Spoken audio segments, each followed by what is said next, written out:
nggak? Belum. Belum. Ini yang depan nih, belum nih, yang depan. Bang. Pak, handphonenya turun. Nah, Tadi membantah Pak Faris sebagai pengedar juga mungkin seperti apa, boleh dijelasin nggak sih? ya jadi setelah kita lihat berita acara pemeriksaannya, Kamera, Bang. berkas-berkas yang sudah kita pelajari, dokumen-dokumen saksi, kemudian bukti-bukti. Jadi kita dapat posisi bahwasanya Bang Faris RM ini adalah hanya sebagai pengguna atau pecandu narkotika, ya. Jadi tadi juga dia sudah mengakui bahwasanya dia memang hanya menggunakan narkotika. Yang pertama, jadi nggak ada itu sebagai pengedar, karena apa yang diedarin, uang jumlahnya kecil, cuma 0,89 gram sabu-sabu yang dia disita kan, 0,89 gram berarti kan di bawah 1 gram, berarti nggak bisa diedarkan. Dan memang dari keterangan saksi-saksi yang lain juga beliau hanya sebagai pengguna. Satu hal penting dari seorang Faris RM, dia mengakui kesalahannya. Ya memang karena dia memang di kepalanya ini masih ada rasa-rasa candu, jadi memang sebelumnya dia pernah 1 kali rehabilitasi sudah selesai, tapi mungkin ini ada candunya timbul lagi, jadi dia akhirnya menggunakan. Tapi udah jarang dia menggunakan, baru kemarinnya menggunakan sabu terus tangkap gitu.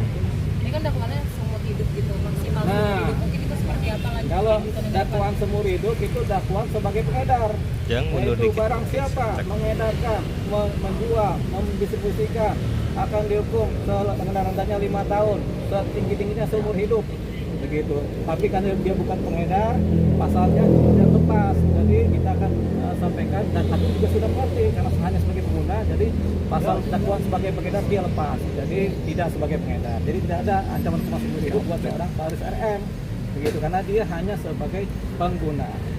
Bang tadi sempat minta direhabilitasi Bang, Faris RM seperti apa Bang? Betul, ini kan dia baru 1 kali direhabilitasi.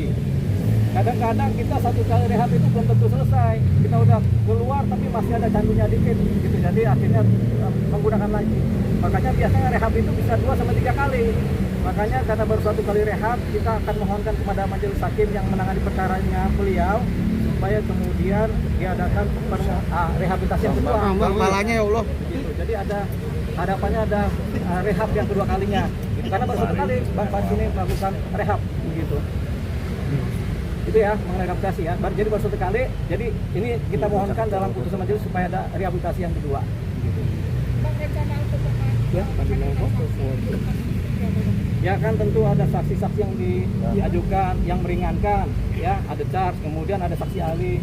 Itu lebih terkait kepada bagaimana seorang Faris RM kemudian berupaya sembuh dari kecanduan narkotika. Ini ceritanya ini nggak cuma seorang Faris RSM ya.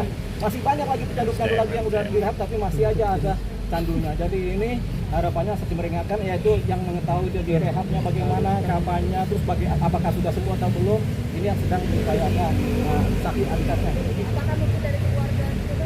Tentunya dari keluarga ada nanti. Harapannya dari keluarga ada untuk memberikan keterangan mengenai proses rehabilitasi yang sudah dilakukan oleh seorang Faris RM. Bagaimana selesai rehabnya dan apakah masih ada candu-candunya gitu ya. Jadi kayak kita jatuh cinta, kita udah putus cinta, udah lepas, tapi kadang-kadang masih rasa-rasa kedepannya masih ada begitu. Mirip-mirip begitulah ya.